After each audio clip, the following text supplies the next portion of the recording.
Assalamualaikum warahmatullahi wabarakatuh. Salam sejahtera untuk kita semua. Pertama-tama, perkenankan saya untuk memperkenalkan diri terlebih dahulu. Nama saya Mayang T. Afriwilda. Saya merupakan dosen di Program Studi Bimbingan dan Konseling Fakultas Keguruan dan Ilmu Pendidikan Universitas Bengkulu. Pada kesempatan kali ini, saya ingin menyampaikan beberapa hal terkait dengan mata kuliah yang saya ampu yang sesuai dengan bidang keahlian saya, yaitu mata kuliah Psikologi Konseling. Mata kuliah ini diberikan kepada mahasiswa bimbingan dan konseling semester 5 dengan kode mata kuliah BKO 313 berbobot 3 SKS. Total pertemuan dalam mata kuliah ini adalah 16 pertemuan dengan rincian 14 pertemuan materi dan 2 untuk masing-masing ujian tengah semester dan ujian akhir semester. Mata kuliah ini membahas terkait konsep dasar psikologi konseling, dimensi psikologis pribadi konseli, dimensi psikologis pribadi konselor, dimensi psikologis hubungan konseling, perkembangan psikologis sepanjang rentang kehidupan, pendekatan dan model konseling, keterampilan dasar dalam konseling.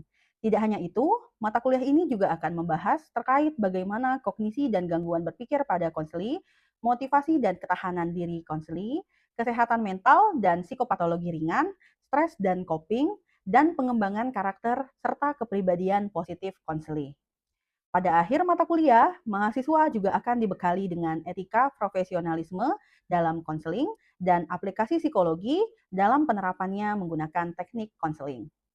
Selanjutnya, adapun capaian pembelajaran lulusan atau CPL Prodi pada mata kuliah ini meliputi CPL E9, CPL KU1, CPL KK4, CPL P2 yang telah tertuang dalam RPS dan telah divalidasi oleh Koordinator Program Studi dan Gugus Pengendali Mutu Prodi.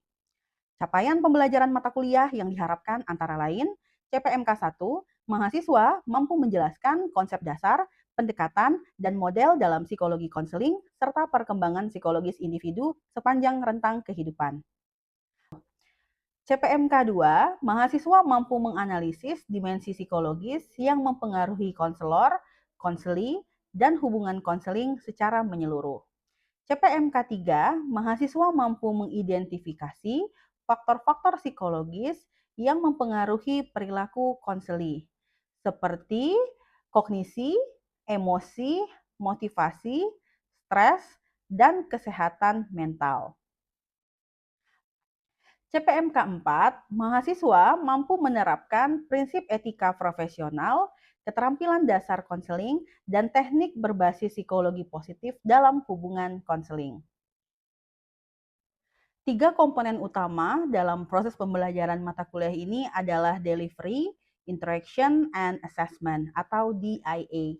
Untuk delivery, saya memberikan materi serta RPS yang dapat diunduh langsung oleh mahasiswa pada sistem e-learning UNIP, serta presentasi interaktif yang langsung dilakukan secara tatap muka untuk mendukung pemahaman siswa. Interaction pada mata kuliah ini melibatkan komunikasi dua arah antara dosen dan mahasiswa berupa diskusi, tanya jawab, kolaborasi, dan refleksi bersama. Asesmen ataupun sistem penilaian yang saya lakukan dalam mata kuliah ini mencakup asesmen formatif untuk penilaian proses yang dilakukan melalui kuis, tugas proyek, individu maupun kelompok, serta penilaian sikap dan keterampilan sesuai RPS. Asesmen sumatif untuk penilaian tugas akhir berupa UTS dan UAS. Model pembelajaran yang digunakan dalam mata kuliah ini adalah experiential learning dan project-based learning dengan metode presentasi interaktif, demonstrasi, praktik, kolaborasi kelompok, dan respon kreatif. Referensi yang saya gunakan dalam mata kuliah ini ada berupa buku referensi karya beberapa ahli seperti The Handbook of Counseling Psychology dari Brown and Land, Teori dan Konseling Practice dari Corey, buku teori kepribadian, dan buku psikologi konseling lainnya. Tujuannya adalah agar mahasiswa mampu mengikuti perkembangan ilmu pengetahuan dan teknologi masa kini. Baik, berikut adalah video proses pembelajaran pada mata kuliah psikologi konseling dengan materi pada pertemuan 4, yakni dimensi psikologis hubungan konseling. Mari kita simak bersama. Assalamualaikum warahmatullahi wabarakatuh. Waalaikumsalam warahmatullahi wabarakatuh. Salam sejahtera untuk kita semua. Apa kabarnya hari ini? Baik. Ya, kalian ada yang alhamdulillah, luar biasa, Allahu Akbar gitu ya. Oke, hari ini kita ketemu lagi di mata kuliah psikologi konseling gitu ya. Ini adalah pertemuan kita yang keempat. Nah, hari ini kita akan membahas mengenai dimensi psikologis hubungan konseling. Ada nggak yang sudah mungkin mencari-cari malam tadi kira-kira apa ya yang akan kita pelajari hari ini? Kalau kemarin kita belajar tentang dimensi psikologis kepribadian konseli. Hari ini kita akan belajar tentang dimensi psikologis hubungan konseling. Ya, baik. Nah, capaian pembelajaran pada mata kuliah ini harapannya adalah mahasiswa mampu menjelaskan konsep dasar dimensi psikologis dalam hubungan konseling, termasuk di dalamnya ada yang namanya empati, kemudian kehangatan, penerimaan, dan rasa saling memahami antara konselor dan klien. Ya. Yang kedua adalah mahasiswa mampu menjelaskan faktor-faktor psikologis yang kira-kira mempengaruhi seperti apa kualitas hubungan antara konselor dan konseli, dan bagaimana dimensi itu berperan dalam hubungan yang dilakukan oleh konselor dan konseli. Hubungan konselingnya seperti apa. Jadi ini adalah capaian pembelajaran pada materi kita di hari ini. Ya. Baik. Ada yang kenal kira-kira siapa ini? Mungkin kalau yang cowok-cowok nggak kenal ya. Yang cewek-cewek kenal ya. Kim ya.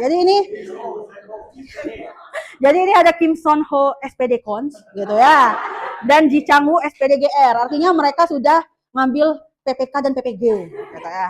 Jadi kata mereka kalau proses konseling itu melibatkan sejumlah dimensi psikologis. Yang pertama adalah dimensi hubungan, yang kedua adalah dimensi pribadi konselor, dan yang ketiga adalah dimensi pribadi konseling. Yang akan kita bahas hari ini adalah dimensi hubungan ya gitu ya. Jadi untuk membuat proses konseling itu berjalan lancar dan efektif, maka perlu kombinasi di antara ketiga dimensi ini. Ya, kita sudah belajar, yang konselor sudah belajar, yang konseling sudah belajar, maka hari ini kita belajar yang dimensi hubungan atau relasi. Jadi kita tahu seperti apa hubungan atau relasi yang akan dibangun dalam proses konseling itu sendiri. Ya. Berikutnya, kenapa sih penting membangun relasi? Kira-kira ada yang tahu nggak? Kenapa penting membangun relasi? Kalau sama teman, kira-kira biar apa? Biar akrab gitu ya. Kemudian biar apa lagi? Biar nyaman, biar saling memahami gitu ya. Nah, seperti itu juga dalam proses konseling gitu ya. Sebuah proses bantuan akan berjalan efektif kalau ada relasi atau ikatan. Bond atau alliance gitu ya. Ada aliansi, ada ikatan gitu ya. Dalam konseling, relasi itu justru relasi yang mendalam, bukan hanya yang sekedar aja, sekedar kenal, sekedar tahu, sekedar bertemu gitu ya, tapi lebih daripada itu. Tujuannya adalah untuk membangun hubungan yang bersifat terapeutik. Mungkin udah sering ya dengar kata-kata terapeutik ya. Kira-kira apa sih terapeutik itu? Coba Liza, apa Liza terapeutik Liza? Hubungannya seperti apa?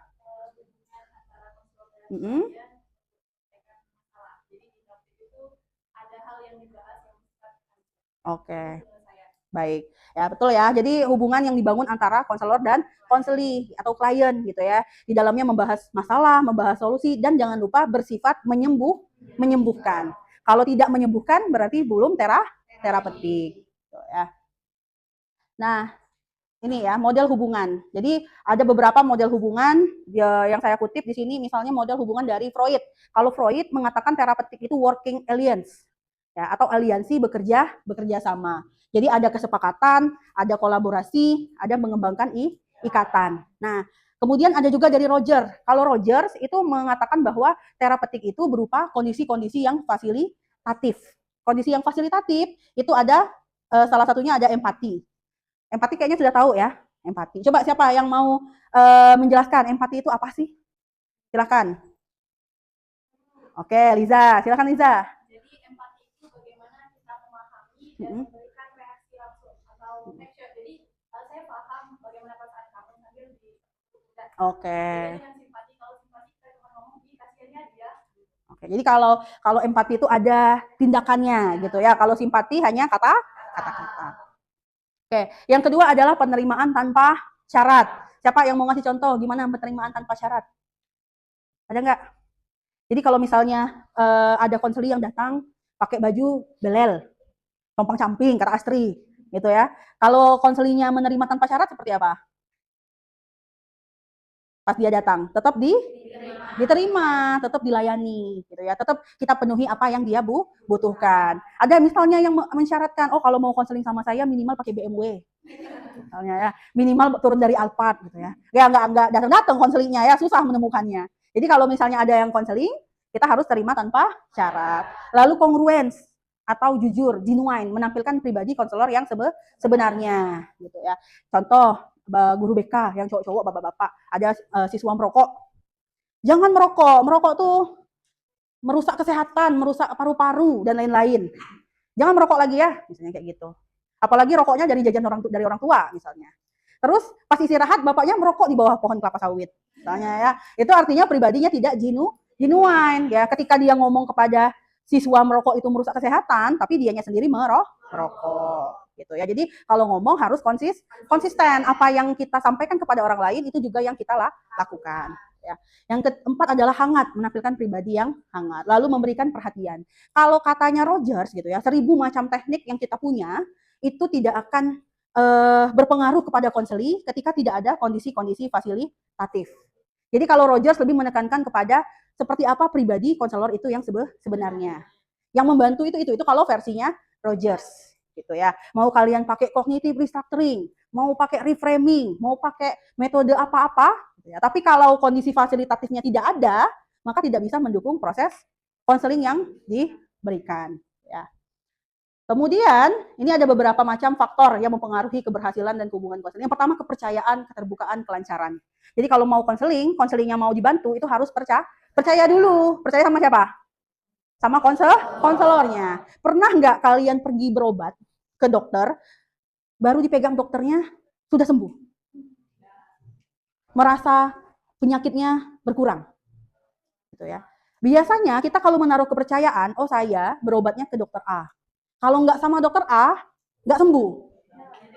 Nah itu yang namanya terapeutik gitu ya.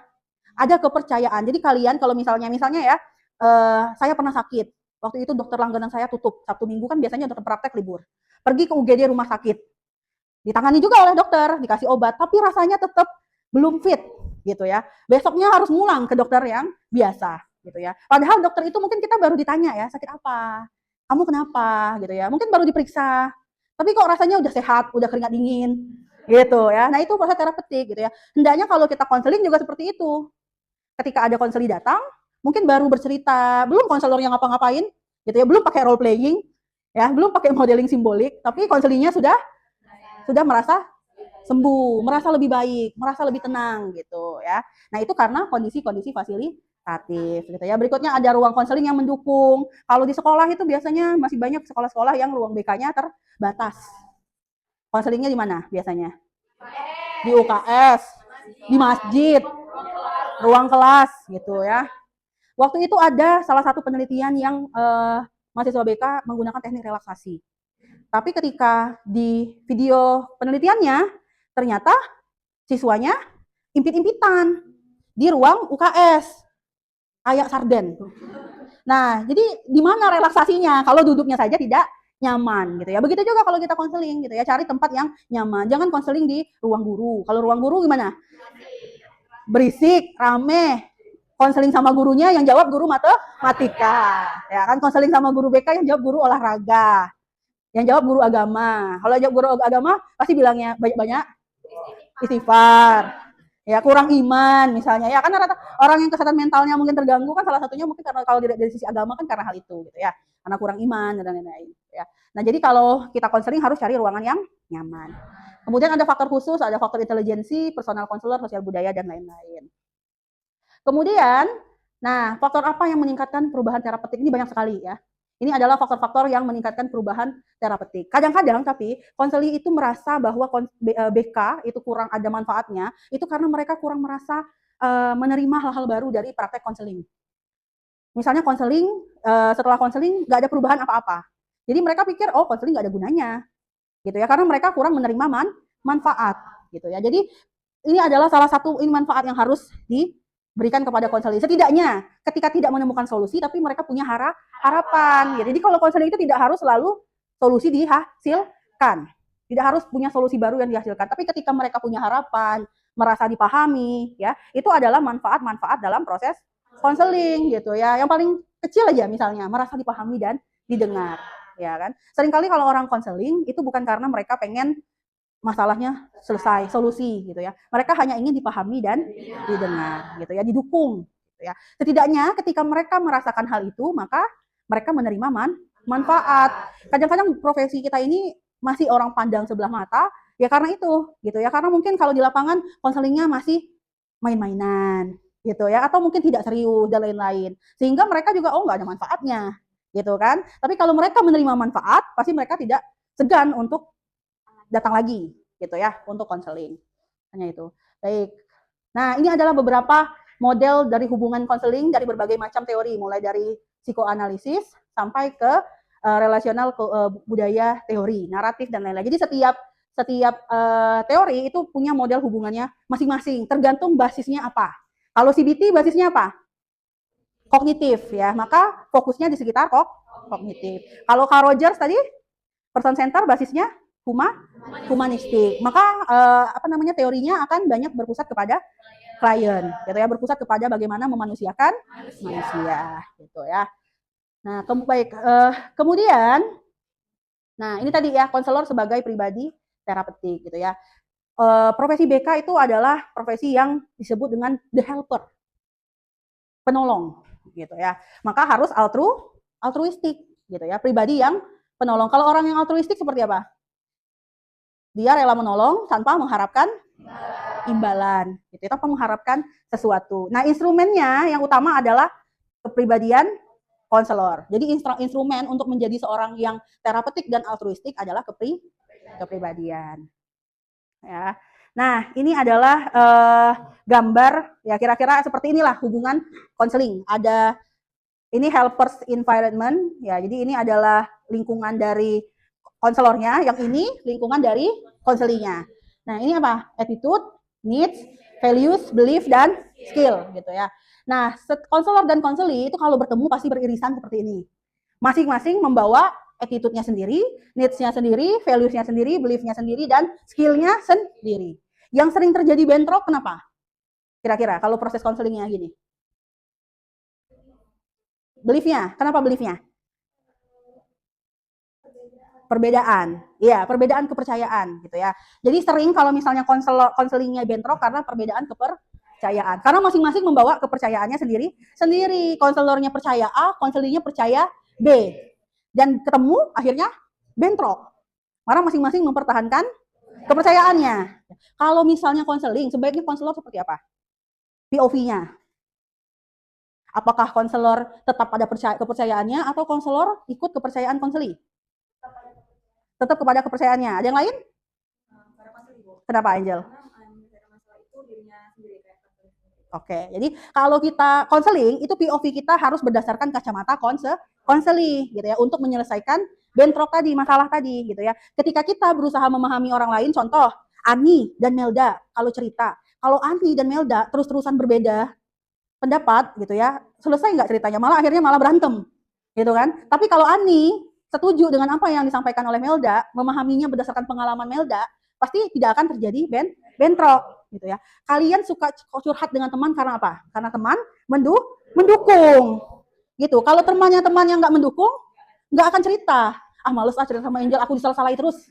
Misalnya kan, aku cerita ini dia nyalahi aku, ya kan. Tapi kalau cerita misalnya dengan Astri, iya Angel, benar Angel, kayak gitu kan, dia nggak akan bentrok gitu ya, karena POV-nya sama gitu ya. Maka karena setiap orang membawa di belakang kita ini semua segala macam ya, budaya, pengalaman, didikan masa lalu gitu ya. Ketika konseling harus berdasarkan kepercayaan konseli gitu ya. Kita harus berusaha melihat oh dia ini seperti ini karena mungkin masa lalunya seperti ini.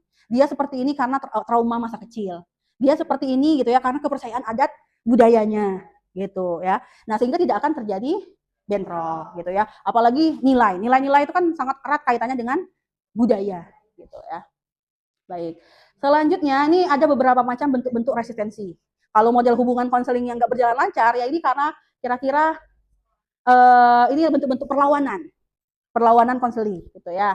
Nah, yang pertama respon quantity resistant. Konseling membatasi jumlah informasi. Misalnya pertanyaannya, gimana kok hal itu bisa terjadi? Ya begitulah. gitu ya. Bagaimana perasaan kamu saat ini? Biasa aja, gitu ya. Jadi dia ngomong pendek, nggak mau menjelaskan secara panjang, gitu. Jadi dia membatasi jumlah informasi. Yang kedua, membatasi tipe informasi. Misal kalau misalnya lagi di sekolah, orang tuamu kerja apa? Janganlah Bu bahas-bahas orang tua, gitu ya. Ini aja, gitu ya. Kamu berapa saudara? Janganlah Bu, ngapa Bu kepo, ya gitu ya. Kemarin ada yang konseling gitu, ya. Ada apa kamu hari ini? Kenapa nggak masuk? Maliam Bu, gitu ya. Janganlah tanya-tanya itu Bu, gitu ya. Nah, jadi dia membatasi informasi hanya pada apa yang dia inginkan. Kalau masalahnya akademik kan biasanya guru bertanya, di rumah tinggal sama siapa? Ya kan, apa sama nenek, apa ngekos gitu ya. Nah, kalau misalkan tipe klien yang seperti ini, dia akan mengkomunikasikannya berdasarkan tipe-tipe tertentu. Kalau sekolah, sekolah aja. Dia nggak mau bahas-bahas keluarga, nggak mau bahas-bahas teman, nggak mau bahas-bahas keuangan dan lain-lain. Yang ketiga adalah konseling memanipulasi cara mengkomunikasikan informasi kepada konselor. Ya, memanipulasinya dengan humor. Gitu ya. Misalnya, kok kamu seperti itu, misalnya ya. Terus dia kayak ngelawak, gitu ya. Terus kemudian jawabnya ketawa-ketawa. Misalnya gurunya bilang, jangan terlambat lagi ya. Terus dia jawab, apa iya? Ya gitu kan. Ya kan, nah dan lain-lain gitu ya. Itu komunikasikannya jadi kayak main-main. Nah itu tipe-tipe resistensi konseli gitu ya. Jadi sebenarnya dia melakukan itu supaya konselor tidak bisa menggali informasi gitu ya. Jadi dia menolaknya dengan macam-macam bentuk ini. Kira-kira yang sering ditemui yang mana? Nomor 3 pernah? Pernah. Nomor 1? Pernah gitu ya. Kalau konseling jawabnya ya, tidak gitu kan. Jadi akhirnya konselornya bingung mau ngapain. Betul ya. Nah, baik. Kemudian, nah gejalanya seperti ini ya. Enggan berbicara, defensif, berbicara sangat formal. Ini gejalanya yang tadi ya. Ini bisa kita kategorikan menjadi konseli yang resisten. Contoh-contohnya. Lalu kalau menghadapi konseli yang resisten seperti apa gitu ya. Nah, nih. Konselor bisa mengalihkan topik. Kalau memang dia tidak mau dibahas itu, bisa dialihkan ke topik yang lain.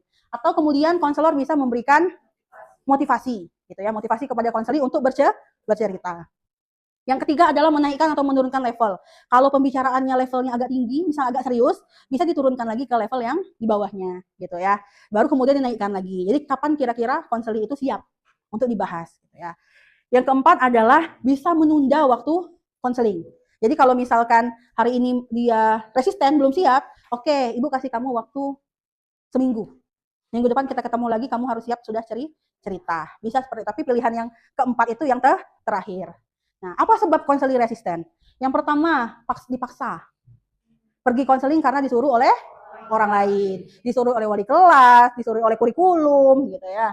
Kemudian dia kaku, curiga, kurang bersahabat, atau karena konselor terlalu mendominasi. Makanya dalam proses konseling itu harusnya yang mendominasi si klien, bukan konselornya. Kalau konselor terlalu mendominasi, dia juga ciut gitu ya, mau bercerita. Yang terakhir adalah mungkin situasi ruang konseling terbuka, sehingga kurang nyaman untuk menyampaikan informasi yang sifatnya rahasia. Jadi ini adalah beberapa hal kenapa konseling itu bisa resisten gitu ya. Nah, solusinya adalah yang pertama, konselor perlu memahami kepribadian konseli, harus tahu tipe konseli itu yang seperti apa gitu ya. Yang kedua, konseli itu datang kepada konselor membawa kekhawatiran dan kecemasan, sehingga perilakunya itu pasti akan tampak. Kalau cemas mungkin kakinya nggak berhenti goyang, tangannya mungkin ya tremor gitu ya, gelisah, duduknya pindah-pindah, padahal nggak ada paku kan di kursi ya, karena dia nggak nyaman. Lalu kemudian konselor yang efektif itu dapat merasakan apa yang dirasakan konseli, sehingga akhirnya konselinya bisa mengungkapkan secara terbuka tentang perasaan yang dia alaminya. Nah, ini adalah beberapa perilaku verbal dan non-verbal yang harus dilakukan oleh konseling, ya, konselor, sorry ya. Jadi ada refleksi, nada suaranya. Jadi kalau konseling itu nada suaranya dimainkan gitu ya. Kalau nanya tuh biasanya gimana kalau kita bertanya? Agak panjang belakangnya ya. Ada apa? Ya kan? Kalau ada apa? Ya nggak? Ya kan nanya apa ngomong kan gitu ya. Jadi ada nada kapan kita bertanya, kapan kita memberikan isyarat, kapan memberikan perintah, itu kan ada intonasinya gitu ya. Lalu memelihara kontak mata yang baik dan wajar sesuai dengan kultur budaya gitu ya. Memberikan informasi, dorongan minimal dan lain-lain. Ini adalah perilaku verbal dan non verbal gitu ya. Yang paling penting adalah perilaku non verbal. Jadi kalau konseling jangan lupa kadang kita itu ngomong tapi non verbalnya nggak kita sadari. Contoh konselornya sering lihat jam. Walaupun konselor iya terus saja tapi lihat jam. Ya kan? Kalau lihat jam artinya apa? Bosan atau pengen cepet-cepet selesai. Mungkin ada kegiatan lain dan Jadi gerakan nonverbal harus kita perhatikan juga. Gitu ya. Atau memainkan pena seperti ini. Atau gini, atau ada pena yang itu bunyi-bunyi. Nah, dicetek-cetekin gitu ya. Itu juga ikut mempengaruhi proses konseling yang dilakukan. Oke, nah terakhir gitu ya. Ini quote dari Carl Rogers gitu ya. Jadi membangun hubungan lebih baik banyak berkaitan dengan Anda sebagai pribadi daripada teknik atau keterampilan apapun gitu ya. Konseling tertarik untuk membangun hubungan dengan orang-orang yang peduli, dapat dipercaya dan menunjukkan minat pada mereka gitu ya. Oke, sampai sini ada yang mau ditanyakan? Silahkan. Terkait apa yang mungkin sudah kita bahas dari tadi. Mungkin ada yang mau bertanya? Oke, banyak ya yang mau nanya. Sinta dulu deh coba. Ya. Saya izin bertanya, bagaimana kita sebagai calon konselor menghadapi konseling yang resisten? Oke. Baik, pertanyaannya adalah bagaimana sebagai seorang calon konselor menghadapi klien yang resisten gitu ya. Yang pertama kuncinya adalah konselor itu harus terus konsisten gitu ya. Konsisten secara sabar menghadapi konseling. Karena kita harus tahu bahwa dia itu resisten karena banyak hal gitu ya. Tadi sepertinya yang Ibu sebutkan karena dipaksa dan lain-lain. Yang pertama adalah kita harus memahami dimensi kepribadian dia sebagai manusia gitu ya. Karena tentu dia itu resisten karena ada banyak beberapa sebab gitu ya. Kayak tadi yang Ibu sebutkan karena dipaksa contohnya. Lalu biasanya apalagi kalau konseling itu resisten? Cemas gitu ya, karena cemas mungkin pertama kali konseling dia nggak tahu gitu ya, maka konselor harus ini tadi ya situasi konselingnya. Jadi konselor harus berusaha untuk memahami dimensinya, kemudian harus bisa mengatasi kekhawatiran dan kecemasan yang dialami oleh konseling. Kalau dia menaruh kepercayaan kepada konselor gitu ya, maka bukan tidak mungkin bahwa resistennya akan berhenti. Kalau dia mulai percaya, maka dia akan mulai terbuka gitu ya. Baik. Terima kasih ya Sinta atas pertanyaannya. Oke, baik. Saya rasa cukup untuk pertemuan kuliah kita hari ini. Jadi hari ini kita membahas tentang dimensi konselor. Nah, tapi hari ini saya ada tugas, gitu ya, untuk teman-teman kerjakan di rumah. Nah, dan dikumpul minggu depan. Nah, tugasnya adalah kalian silahkan membentuk kelompok 2-3 orang, lalu bisa pergi ke praktek konseling yang nyata seperti di sekolah, puskesmas, rumah sakit jiwa, atau layanan konseling universitas atau lainnya gitu ya, untuk wawancara mendalam dengan seorang konselor yang profesional. Nah, lalu apa yang harus ditanyakan, diwawancarai gitu ya, silahkan kalian wawancara tentang bagaimana konselor tersebut menerapkan dimensi psikologis dalam proses konseling yang selama ini dia lakukan gitu ya, mulai dari empati, kepercayaan dan lain-lain. Nah, nanti hasilnya silakan disusun dalam bentuk infografis atau poster digital. Kita kumpul minggu depan dan kita diskusikan lagi minggu depan gitu ya. Jadi silakan habis ini buat 2-3 orang dalam satu kelompok. Oke, semuanya hadir hari ini? Hadir ya. Kayaknya semuanya hadir semua. Baik, terima kasih. Jangan lupa materinya diulang-ulang kembali di rumah. Kita ketemu lagi minggu depan gitu ya. Selamat melanjutkan aktivitas. Saya akhiri. Wassalamualaikum warahmatullahi wabarakatuh. Warahmatullahi wabarakatuh. Sekian video rekaman proses pembelajaran untuk mata kuliah psikologi konseling pada program studi bimbingan dan konseling. Video ini digunakan sebagai salah satu syarat penyusunan dokumen pernyataan diri dosen dan unjuk kerja Tridharma Perguruan Tinggi atau PDD UKT PT. Semoga dengan adanya video ini bisa menjadi pertimbangan yang baik dalam proses penilaian sertifikasi dosen gelombang 1 tahun 2025. Akhir kata, saya ucapkan terima kasih. Wassalamualaikum warahmatullahi wabarakatuh.